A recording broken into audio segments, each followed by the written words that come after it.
on les copie-colle un peu n'importe comment, c'est-à-dire qu'on les enregistre en vrac dans un dossier. Ce qui fait que le lien entre la photo, par exemple, qu'on a téléchargée, ou la vidéo, et le site d'où elle vient, comme YouTube par exemple, disparaît. Et j'ai trouvé ça dommage parce que c'est des liens intéressants qui renseignent sur pourquoi on a capturé la vidéo et aussi pourquoi on est allé sur YouTube.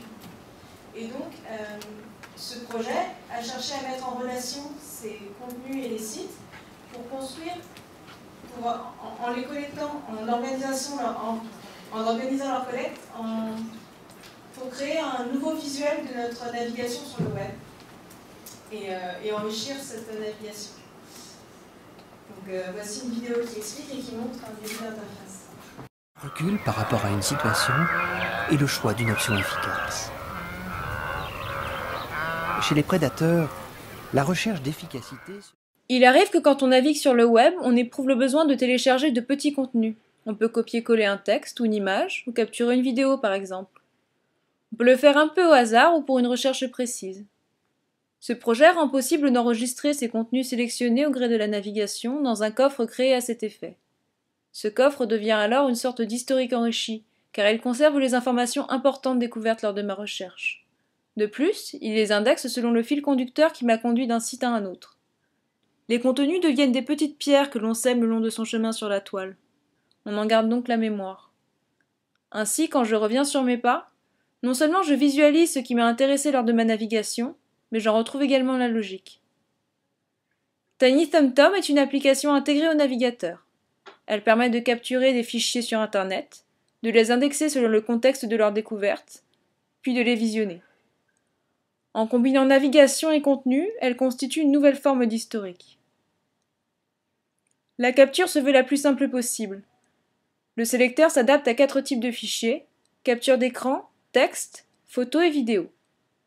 Par exemple, pour une vidéo, il prend la forme d'une barre de défilement et permet de ne sélectionner que le morceau qui m'intéresse. Ensuite, si j'ai une remarque à faire, je la note. Ma vidéo est ensuite associée à une liste, c'est-à-dire à d'autres fichiers téléchargés avec la même intention. Ici, il s'agit des changements climatiques en Afrique occidentale.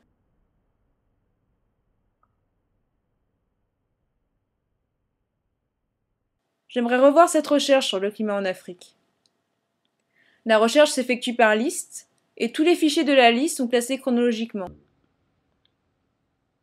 Je peux voir ma vidéo en détail et la mettre en relation avec tous les éléments que j'ai accumulés sur les changements climatiques africains. Le lien vers les sites sources, toujours présent, me replonge dans la logique de ma recherche. Non seulement je retrouve la logique suivie lors de ma navigation, mais je peux également, en changeant la vidéo de liste, constituer un nouveau chemin à suivre sur la toile, ou reprendre une navigation passée. Enfin, selon si je veux être dans le détail des contenus ou avoir un point de vue global sur ma recherche, je peux adapter l'échelle de temps. Mais par défaut, l'échelle de temps s'adapte à la liste. Par exemple, comme je n'ai pas souvent de nouvelles idées pour sortir à Paris, l'échelle devient mensuelle. Sauf que je veux à nouveau revoir ma vidéo sur la sécheresse en Afrique, mais je ne sais plus trop pourquoi je l'avais téléchargée. Je sors de cette logique de liste en cliquant sur le petit A en bas à droite. Je tape Afrique, je vois tous les éléments sur l'Afrique en général, dont justement ma vidéo. Elle redonne accès à la liste à laquelle elle appartient. J'aurais pu être plus précis et ne sélectionner que les vidéos, ou les vidéos et les photos, ou les textes, ou les captures d'écran. Pour retourner sur Internet, je peux double-cliquer n'importe où hors du cadre ou utiliser le menu. Au final, comme tous ces fichiers sont téléchargés, ils se retrouvent très basiquement en bloc dans le Finder ou explorateur Windows, où je peux aussi les retrouver si je veux. En effet, ce projet est une sorte de copier-coller enrichi, où on copie un fichier plus facilement, et surtout on ne le colle pas n'importe où.